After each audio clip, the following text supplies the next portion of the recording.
নমস্কাৰ, মই মিলন শইকীয়া। মই আহি আছোঁ বৰ্তমান গ্ৰীণ ৱৰ্ল্ড ৰিজৰ্ট। বহুদিনৰ পৰা চবৰে ইনষ্টা ফেচবুকত দেখি আহিছোঁ আৰু শুনি আহিছোঁ গ্ৰীণ ৱৰ্ল্ড ৰিজৰ্টৰ নাম। ওচৰতে যদিও মই আজিলৈকে অহা সুবিধা হোৱা নাছিল, কিন্তু আজি সুবিধা হৈ গ'ল, আহি গ'লোঁ। আৰু কিছুদিন আগৰ পৰা ট্ৰেণ্ডত চলি আছে ইয়াত থকা ছুইমিং পুলটো। এনেও গৰম দিন, গৰমত মানুহ থাকিব পৰা নাই, ঠাণ্ডা জেগা বিচাৰি ফুৰিছে।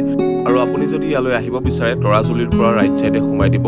ৰাইট চাইডে সোমাই মানুহক সুধিলে গম পাব গ্ৰীণ ৱৰ্ল্ড ৰিজৰ্ট কোনফালে আছে, আপোনাক দেখাই দিব। বেছি নহয়, হাইৱেৰ পৰা 3-4 কিলোমিটাৰ আহিলে আপুনি পাই যাব গ্ৰীণ ৱৰ্ল্ড ৰিজৰ্ট। আৰু এইটোৱে হৈছে সেই ছুইমিং পুলটো। ইমান এটা ডাঙৰ নহয় যদিও সময় কটাবৰ কাৰণে বহুত ধুনীয়া। আৰু আপোনালোকক কওঁ, আপোনালোক ৰাতি আহিব। দিনতো আহিব পাৰে, কোনো কথা নাই, কিন্তু দিনত মানুহ বহুত বেছি হয়, গতিকে আমি ৰাতি আহিলোঁ। ৰাতি মানে আমি 9টামান বজাত আহিছোঁহে।